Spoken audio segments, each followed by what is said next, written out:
For to speak, that's what I should have told them when we're at the podium to go mask off. Doesn't matter what order. Doesn't matter.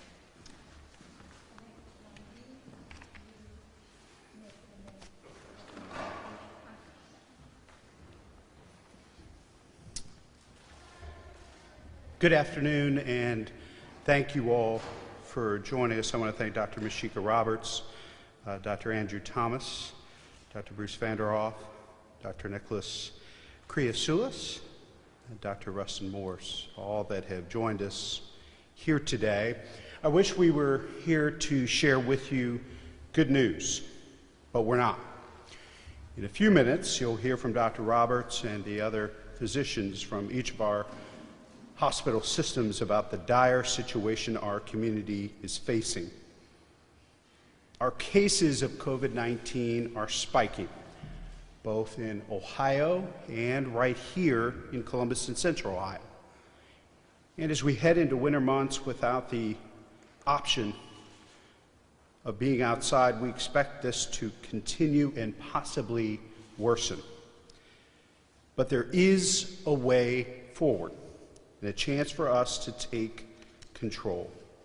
We've done it before when we've seen spikes in March and July, and I believe we as a community can do it again. But it requires us to be vigilant and recommit ourselves and those we love to this fight against the pandemic. I know we're tired. I know we're fatigued. I feel it. I know everyone in this room and community feels it as well.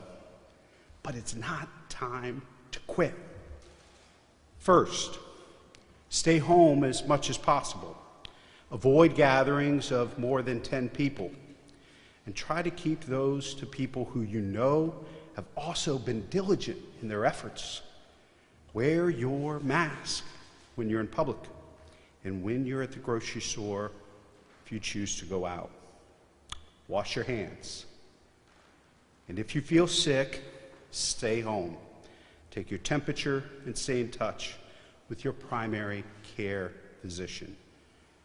Now, for more information about what they're seeing in the community, both from a public health perspective and from each of the health systems, first of all, I'd like to turn the podium over to our health commissioner, Dr. Mashika Roberts. Dr. Roberts?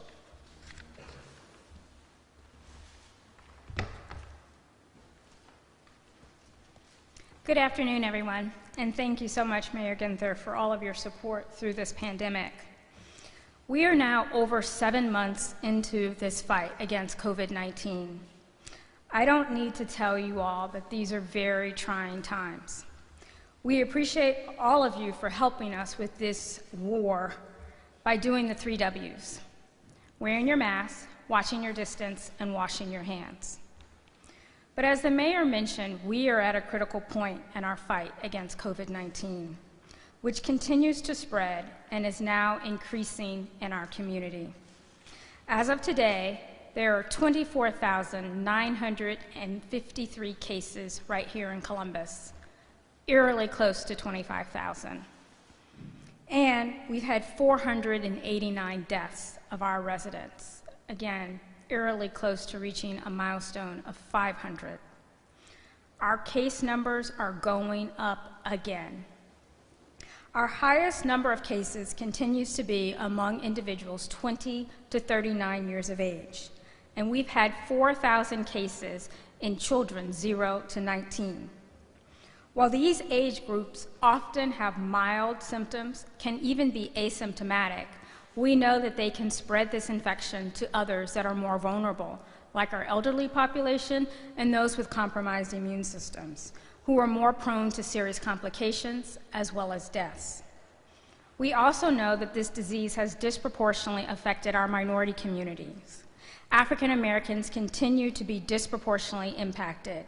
While African Americans make up 29% of our population, they make up 40% of our hospitalizations. And Franklin County continues to be at the red level, or level 3, on the state's public health advisory system. Franklin County now joins 37 other counties in Ohio at level 3, which means that 74% of Ohioans are living in a high incidence, high exposure area of our state. Our case numbers are going up again, not only here in Columbus, but across the state. And as we head indoors and enter into the flu season, as well as the cold weather months, we must use every tool that we have at our disposal to fight this virus, to get our numbers to go in the downward trend again. I know many of us have COVID fatigue, but we cannot give up and become complacent to this virus. Anyone who is ill or who's been exposed to someone who has COVID-19 should get tested and self-quarantine or self-isolate. Thanks to our hospital partners that are here with us today, we have tested nearly 14,000 individuals right here at Columbus Public Health. Last week, we moved our testing operations to the Ohio Expo Center, the Celeste Center at the State Fairgrounds, so that we can continue to serve our residents as the temperatures drop and we have inclement weather outside. We want to do everything we can to keep our staff safe, as well as providing testing to our community. Contact tracing also remains critically important to our fight against this pandemic. If you get tested, you will be contacted from someone from public health. Please answer your phone. Please cooperate with us and give us the information that we need so that we can appropriately take care of you, as well as any close contacts that you might have been around. And of course, we have to continue to protect ourselves, those we love, and our community. And there's a few things I implore of all of you to do to help us achieve that. Wear a mask while you're out in public. Stay 6 feet apart from others. Wash your hands. Stay home if you're sick or exposed to someone with COVID-19. Get a flu shot. And do not gather with groups outside your immediate household. As a community, we have been effective in flattening the curve in the past, and we can do it again. We must do it again. We are at a critical moment, and we all must do everything we can right now to keep and get our kids back into the classroom, to keep the Buckeyes on the field, and to keep our hospitals from being overrun. So, as the mayor mentioned, this afternoon we are fortunate to be joined by our hospital partners, their chief medical officers. I also call them my personal advisors and support team. If we were a basketball team, I would call us the dream team. They're here to talk to all of you today about what they're seeing. They will each give a very brief update about what their individual systems are seeing and what their concerns are. And I'm going to ask that Dr. Thomas, who is the Chief Medical Officer from Ohio State University Wexner Medical Center, to begin. Thank you all.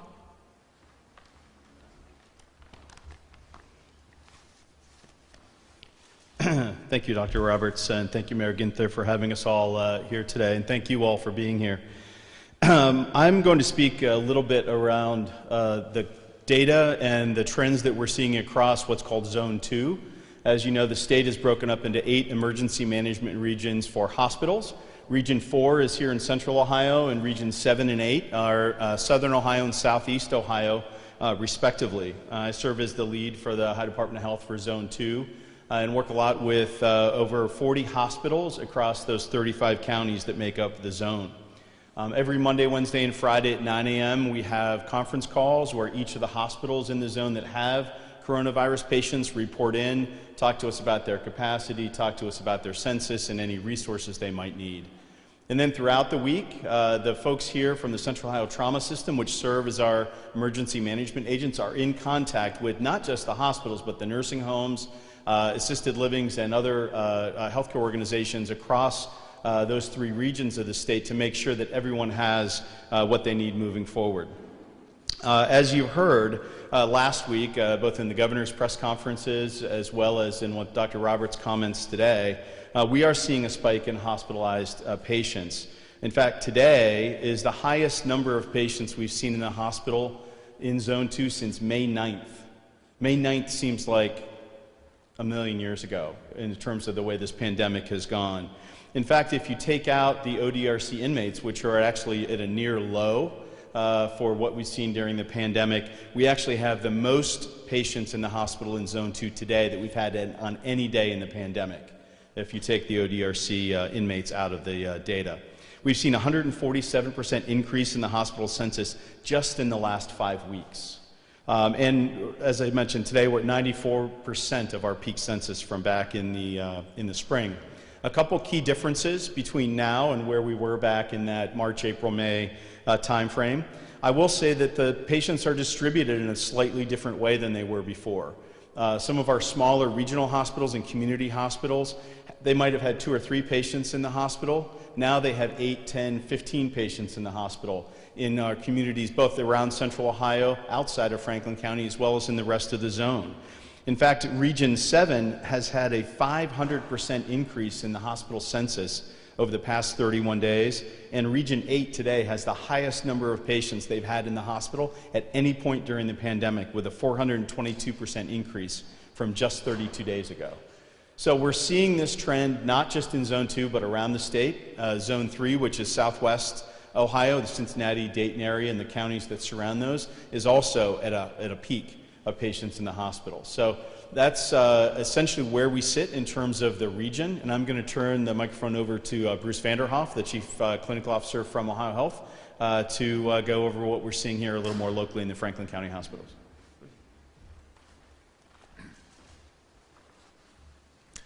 Well, thank you, Andy. One of the things I think we need to recognize is that Central Ohio has not been insulated from this most recent surge, a surge which admittedly now has, as Andy shared, incorporated much more regional activity. Hospitalizations in Franklin County haven't been this high since our summer surge. And our census most recently has hit a number of 190 patients. That is a substantial increase from our recent low just 36 days ago of 110 patients.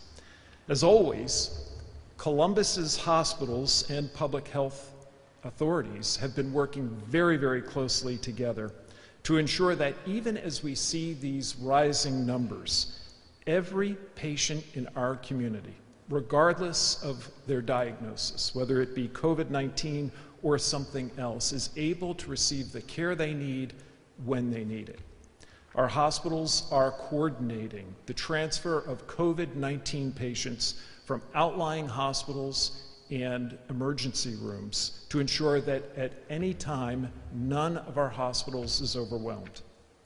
Our health commissioner, we the CMOs, and other healthcare leaders continue to meet regularly to review data, to discuss challenges, and to coordinate how we are going to respond to everything from testing to vaccination. We continue to coordinate our response to surges like this one, and while we remain very confident in our hospital's ability to manage this current surge, we maintain readiness for much worse than what we're currently seeing. Bottom line is that while our hospitals are ready and able to care for the patients who need us, it is better for all of us if we don't need to go to the hospital. And therefore, we need your help in getting our numbers down and keeping our friends, our family members, our coworkers safe as we are heading into the winter months. And so with that, I'm going to turn to my colleague, Dr. Kratsoulis from Mount Carmel.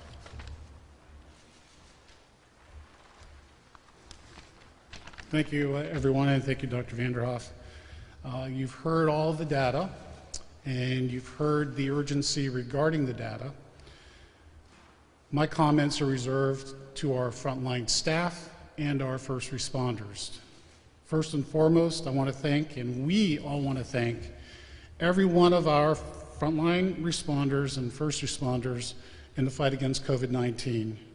We are deeply appreciative of your willingness to serve and care for the affected, even though caring for COVID patients may put yourself and your loved ones at risk.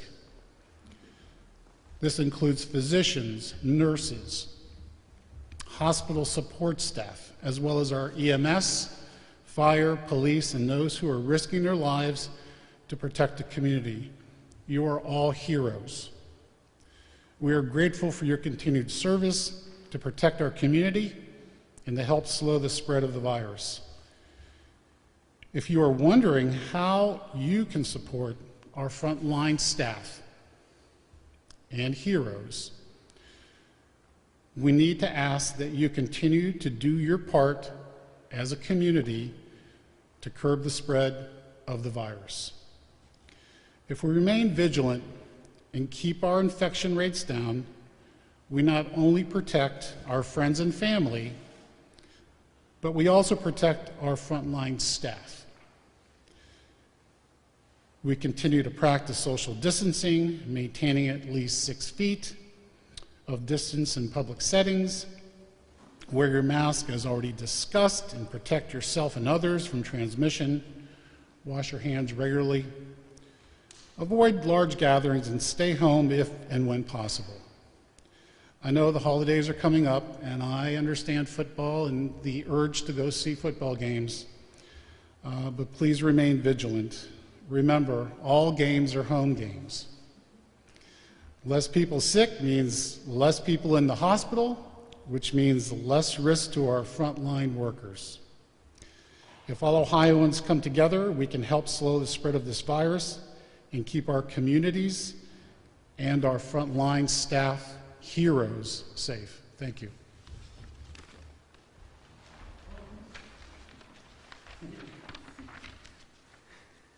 No worries, I'll introduce myself. Good afternoon. I'm Dr. Rustin Morse. I'm the Chief Medical Officer at Nationwide Children's Hospital. First, thank you, Mayor Ginther, for bringing us together, and thank you to my colleagues for your comments. I'm the newest member on Dr. Roberts' dream team, so that's why the introduction may have been forgotten. I echo their call to action and to remain vigilant to help control the spread of COVID-19 in our community. Our local pediatric data mirrors the national data. Children overall typically experience less severe illness than adults. However, some children are hospitalized and some require intensive care treatment. Furthermore, as Dr. Mashika noted, Hispanic and Black children have a higher COVID-19 associated hospitalization rates. Even if children don't get sick as frequently or as severely as adults, COVID-19 still has a big impact on their health and well-being, on their access to regular healthcare visits, on their educations, and on their ability to play with other kids and, well, just be kids. At Nationwide Children's, we believe in treating the whole child, and we remain concerned about the impact COVID-19 will have on children for years to come. Their health care, their educations, and their social and mental development may be impacted. Controlling the virus's spread helps minimize these broader effects. We encourage families to call their pediatrician to make sure their children are not missing important visits that could be critical to their physical and mental well-being. The more we, as adults, practice social distancing and wear a mask to reduce the spread of the virus, the more we protect kids, both directly and indirectly. They're worth the effort. Thank you.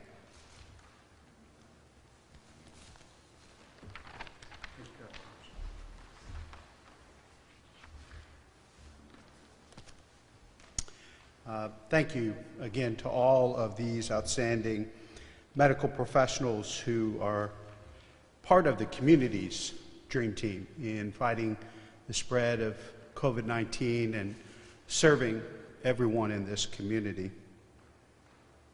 Over the weekend, I watched the first Buckeyes game of the year, where I belonged, at home with my family. My understanding is there might be a big game coming up this Saturday night. And let me tell you where I will be, where I belong, at home with my family. And I want to encourage everybody in this community, and whether you're rooting for the Buckeyes or the Nittany Lions, that you do your part to protect the health, well-being, and safety of this community, and to make sure These student athletes have gone to incredible lengths to be able to compete this year. The least we can do is to stay at home, cheer them on, and to let them play. I saw some videos over the weekend showing that some of our residents did not follow the advice and guidance of these health experts. I know overwhelmingly there has been incredible compliance when Dr. Roberts and her team have visited establishments since the beginning of the pandemic. But it's critically important for us to recommit to what we know we need to do. We can do this together. We did it facing down a surge in March and again in July. I know we're all tired, and it's easy to become lax with mask wearing and being socially distant. I talked to someone last week who was at the end of their rope, these masks. They're uncomfortable, they told me. They're sweaty. It's difficult to communicate. They're just a real pain. And my response, in not so flippant way, is, you know what else is uncomfortable? Being intubated. Seeing a loved one on a ventilator. We have the chance here as the community. Today's event is not to panic, but to sound the alarm and a call to action on behalf of this community to protect our loved ones and those that serve us on the front lines as they continue to take care of our neighbors during this pandemic. Columbus will continue to encourage wearing masks with the help of public-private partnerships. We've spent more than $350,000 to supply masks to city workers, partner agencies, and community organizations. To date, the city has given away 282,000 masks to the public. We still have around 100,000 masks to distribute. I'm also announcing today that we as a city are committing $1 million of CARES Act funding to serve as a public education and awareness campaign in these next critical weeks. Each of the physicians talked about this moment that we have to slow the spread and deal with the surge in the appropriate way. This campaign, we're asking for public and other private partners to join us because we know we are not done with this battle and we cannot do it alone. I will emphasize again that what our future looks like from a public health standpoint depends on what each and every one of us do right now. Recommit to being vigilant about wearing a mask, avoid large gatherings, and wash your hands. I'll be happy to take some questions for myself or for the physicians here. Yes? I know that you're talking about encouraging people to do the right thing. That's great. But I mean, like, on Saturday, are you going to be working with CPD to, have them mobilize and out and breaking up parties if they see people gathering in larger crowd conditions? Are you going to try to get them to be out more so than they would be on any other time? We will continue to do a lot of the work that Public Health and Division of Police have been working on. I'll ask Dr. Roberts maybe to give an update a little bit on what we did last Saturday, what we'll be doing this Saturday, and in the months past around large gatherings. So thank you for this question. We've been preparing for this game for several weeks since we knew it was going to take place. I had a team of staff out this weekend. We did 116 compliance checks on Saturday, along with CPD and OIU. Of those 116, we only found 2 that were in violation, and they were issued a warning. We continue to work with our partners at Ohio State University. It's a challenge. We know our businesses are doing the right thing. It's a challenge to control what people are doing in their private residencies. And I think that's more of what you were alluding to, is what's happening on people's private property. And that's a big challenge for all of us, whether we're in public health, government, or any other aspect. What you do in your private property is really up to you.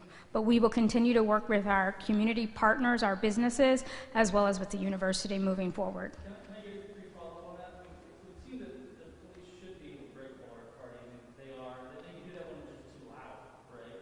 But then also, one of the things that I constantly hear from people in these settings is that they'll be outside and won't have a mask on. We're outside, it's fine. We're keeping some distance. How would you respond to those people making that argument back to you that what they're doing is actually fine? Well, I assume you're saying not quite. Well, I can respond to the outside parties part. I think people need to realize that, yes, outside is better than inside. There's no doubt about that. But you still need to keep that 6 feet. And so 6 feet needs to be maintained, because just because you're outside doesn't negate the fact that you don't need the 6 feet. So outside is one thing, but still need to keep that 6 feet, and you still need to wear your mask. The virus can be spread outdoors. That's a possibility.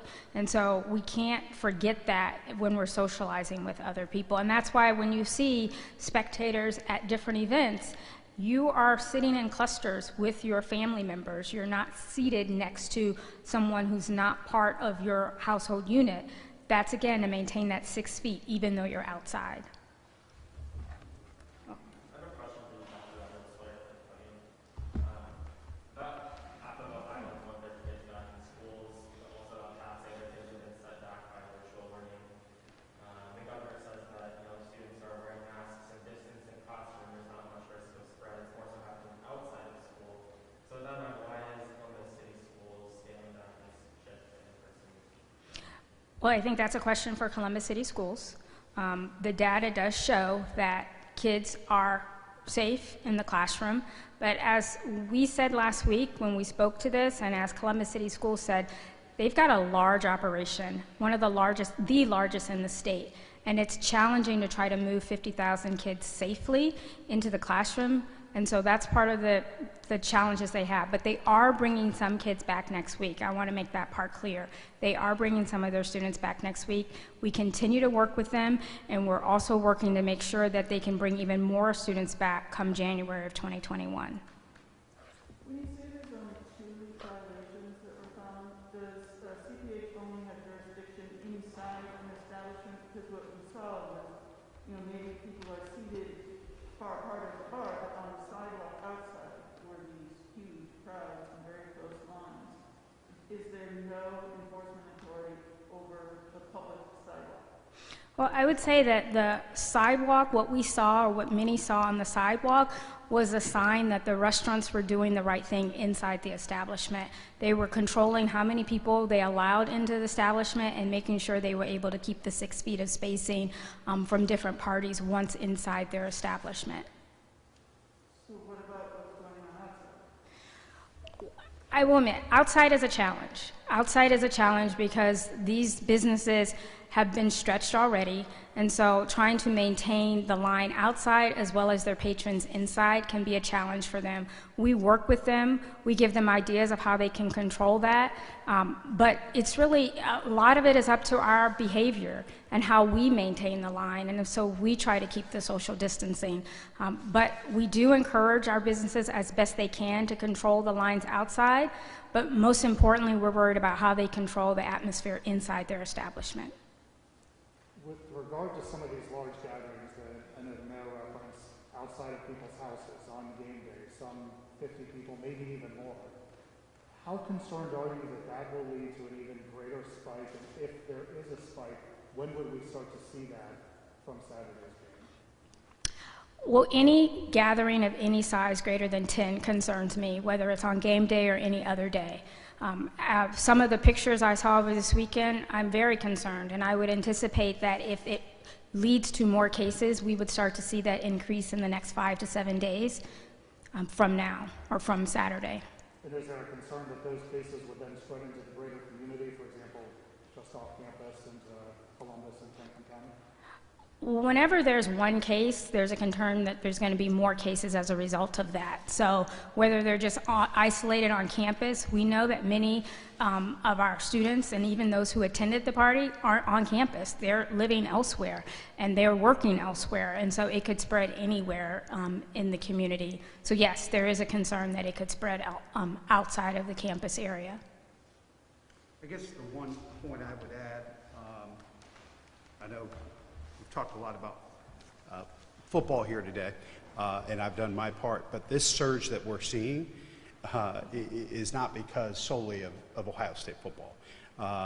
And so, you know, we have to recommit to how we need to live with this pandemic and the precautions we need to take, whether or not it's football games or, you know, how we interact with our colleagues, you know, and our neighbors in the community. It means that we have to work, worship, interact with others, shop differently. And that does not go away. This pandemic is not going away. And so as a community, we have to recommit to doing things differently. And I think this is a very critical time, you know, not just with Ohio State football coming back, but with Thanksgiving and the holidays right around the corner. People need to plan differently to celebrate and enjoy those things in a different way. Halloween, trick or treat for Columbus and many Central Ohio communities is Thursday. We need to plan differently to take care of each other and to do our very best to flatten this curve as we enter these critical couple of weeks. Mayor, does the city have adequate enforcement mechanisms? Because I'm just thinking, you know, like you said, 116 checks, 22 violations. I'm hearing from you when it comes to like parties on private residences, even if like someone has seen that and it's obviously a problem, it sounds like the police don't really have much they can do if it's on private residence. So does the city have what it needs to, you know, enforce this? I believe so, and I think, you know, from the compliance that Dr. Roberts, and I'll let her speak to what she's seen with her team from the very beginning. I think at one point, with respect to masks, there was and with checks, about a 95% compliance over the last several months. That has not necessarily gone away. But what, as the governor has said, and public health officials and medical experts from around the state, what we are seeing is this connection between small gatherings in private residences, sometimes not so small gatherings in private residence, but there are very, you know, there are big challenges, there are constitutional challenges with respect to enforcing the health orders, and that's where we need the public's help to do the right thing and to make sure they're protecting themselves, their families, but also their neighbors. Do you want to speak to enforcement? So I want to echo what the mayor said about this spike was observed well in advance of this first OSU football game, and that is absolutely true. And when we look at our data, we ask our cases, did you attend a mass gathering within 2 weeks of your onset of symptoms? And what we found is 32% of our cases say that they went to a party. And that party could have been at a private residence, it could have been at another establishment. It's hard to say how they define a party. Another, I think, 20% said they went to a wedding.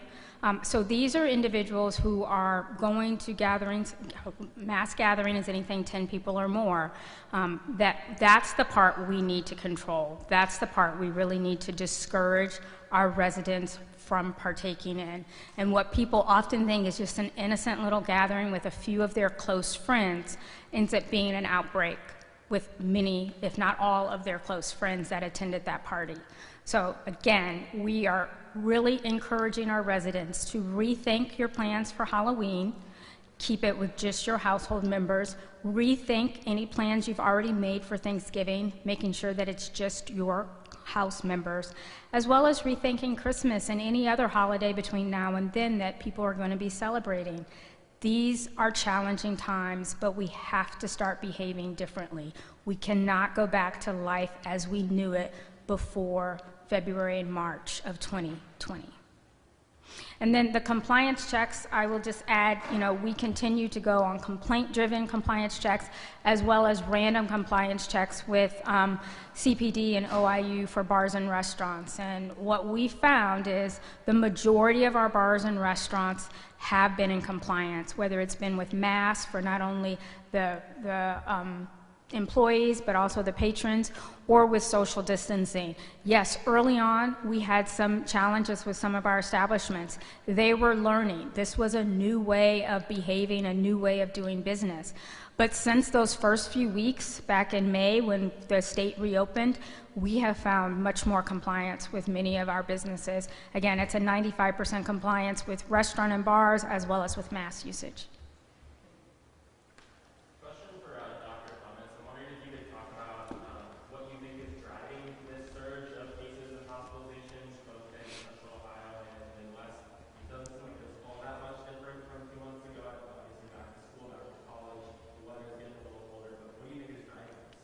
That's a great question. I think we're all struggling to figure that out. The general consensus is that as the weather's gotten colder, people are having these gatherings a little bit more indoors, or they're just more indoors. We see this pretty much annually with flu season, where the flu season gets worse as you get further into the winter, because there are even some mechanics of how the virus hangs in the air based on the humidity and other things that do make it a little bit more easier to contract in a drier time of the year.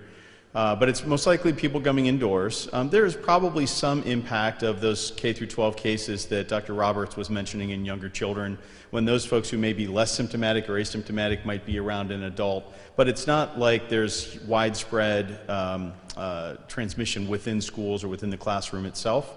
I think one of the key areas, I mentioned the more rural districts of the state. I think if you look at the public health advisory map, back in the summer when that map was first put out, some of the larger counties were the ones that were red. Now that is much more evenly distributed across the map of the state.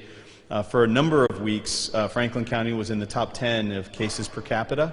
I believe now we're 35th, or something like in the 30s out of 88 counties, where a number of the smaller counties, more rural areas, are at that higher incidence rate. So when you think about the patients that are at Ohio Health, Ohio State, or Mount Carmel, and also at Children's, a lot of those folks actually don't live in Franklin County. We take care of them because they need either a certain level of care, or the hospital where they live is just has too many patients to take care of them, so they move them to Franklin County. But in the rural areas of the state, they were not hit nearly as hard in the first two phases of the pandemic, and I think the use of masks is probably a little bit lower, or has been. We're hopeful that the messaging that we're getting out now about the importance of doing that is going to get across to folks that haven't had to deal with this as up close and personal as maybe we have in Cleveland, Columbus, Cincinnati, and some of the other large cities of the state. So it's probably a combination of multiple factors, but those would be the key ones. What is the current hospital occupancy, and what kind of threshold do you foresee of how many hospitalizations per day would get you in the trouble zone, and would there be another shutdown of elective? Thank you for the question. To take the last part first, I don't think anyone at this point is anticipating a widespread lockdown on elective procedures or elective care like we did back in March. We can talk more about that if you'd like, but I don't think that's in anyone's plans. As we have both our local calls that Dr. Roberts and Joe Mazzola run every Monday and Thursday, we all talk about capacity multiple times per week, and then we also have these discussions on the zone calls every Monday, Wednesday, and Friday.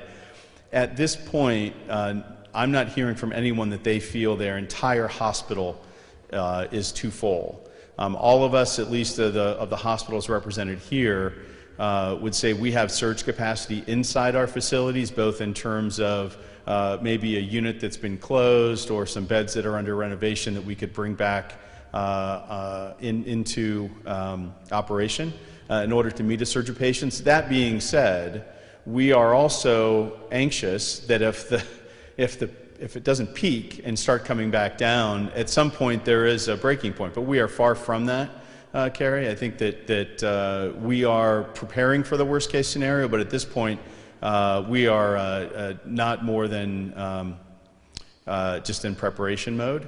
and we feel like we have adequate capacity to manage both COVID patients as well as non-COVID patients without a problem in our community. I just wanted to chime in on the question you had about rural communities and why maybe some of those hospital numbers are going up. Every Monday, the governor speaks to the health commissioners, and one of the first questions he asks us every Monday morning is, what's your mask compliance like? And we've been having these calls for at least 6 or 7 weeks now. And notoriously, the big cities, Columbus, Cleveland, Cincinnati, all say our mask compliance is great, 80, 90, 95%.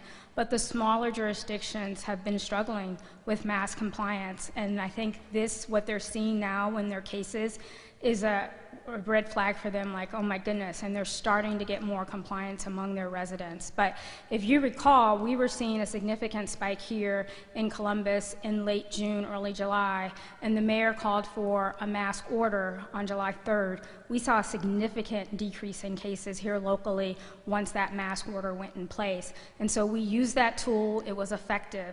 In addition to that, the governor then did the early last call for bars, and that happened, I think, around July 20th, if I'm not mistaken. We saw a 37% reduction in cases here in Franklin County about 2 weeks after that took place. And if we looked at just the ages of 20 to 29%, we saw of 20 to 29 years of age, we saw a 50% reduction. So we've used those tools, and those have been very effective for us here. We're kind of out of tools now, and we're really calling on our residents. Now it's your turn to step up, because we don't have very many interventions left in the toolbox. With cases spiking and potentially with more cases at Ohio State, potentially from some of these parties or tailgating, could it impact if the Buckeyes are able to continue to play football? Is there any rules as far as the Big Ten just kind of going forward? So the way the Big Ten has currently put their guidance out, they're primarily just looking at the positivity rate of the team and of the campus. The Big Ten health commissioners have gotten together, and we've asked the Big Ten to consider the community aspect of the disease spread. It's not clear whether the Big Ten is going to take our advice or not, but we have asked them to look at the positivity rate in the community as well as the cases per day per capita in the community to consider whether the game can go on in that community. Not the team, but could the game go on in that community?